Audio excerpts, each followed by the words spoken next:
So you've got it, that brilliant, world-changing idea.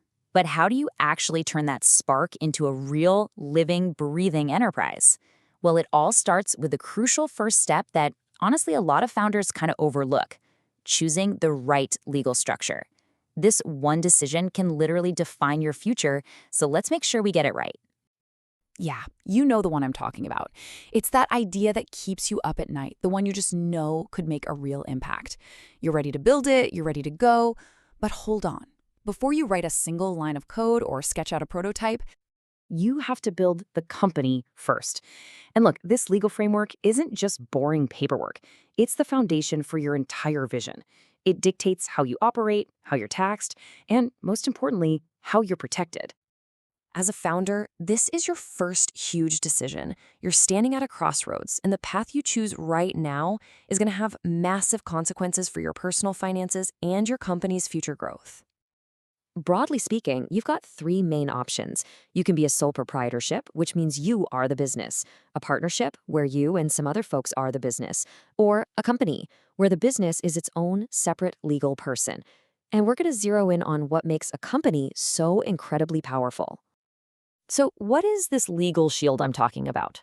Well, it's the single biggest advantage of forming a company. It's a feature so powerful, it's enabled pretty much all of the innovation we see in the world today.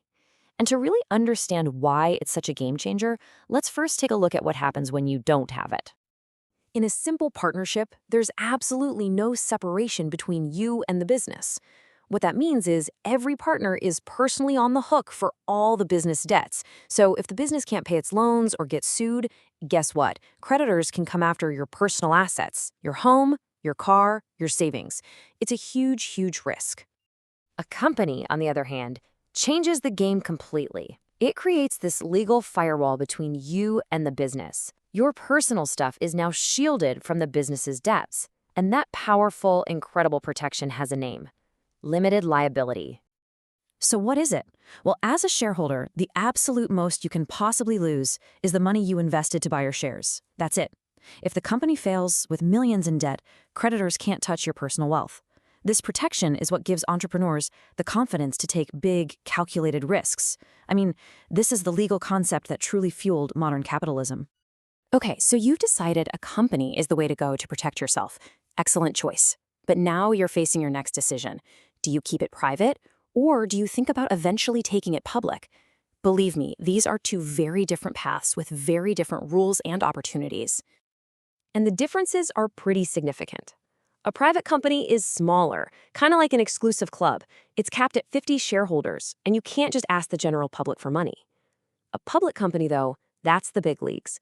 No limit on shareholders, and you can get listed on a stock exchange to raise capital, which makes your shares freely tradable.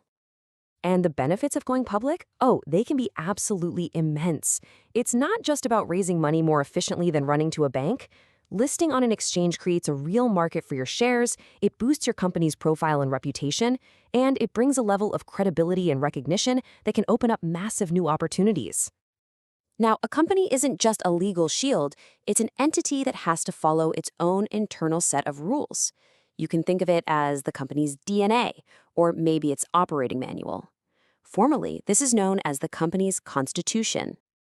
This rulebook basically defines three key things. First, it's objects, which is just a fancy way of saying the fundamental purpose of the company. Why does it exist? Second, it's powers, what it's legally allowed to do. And finally, any other custom rules the founders want to throw in to govern how the company operates. So, a company might be its own legal person, but it can't run itself, right? That's the job of the directors. But being a director isn't just about having a cool title. It comes with some serious legal responsibilities. We call this whole area corporate governance. Corporate governance sounds complicated, but it's really just the system for managing the company responsibly. The ultimate goal, like this definition says, is to grow the business and be accountable. You want to create long-term value for shareholders while also thinking about other folks, like your employees and customers. And this entire system is built on a foundation of core duties. It's a promise of trust and integrity. Directors have to act honestly, they have to avoid conflicts of interest, and they can never misuse their position for personal gain. And these aren't just suggestions, these are the legal commitments that protect the company and everyone who has a stake in its success. So, choosing a business structure. It's not just some administrative task you have to check off a list. It is the first and most strategic decision you will ever make. It's the foundation that protects you today and enables your vision for tomorrow. The structure you choose really does define your ambition. So let me ask you, how big is yours?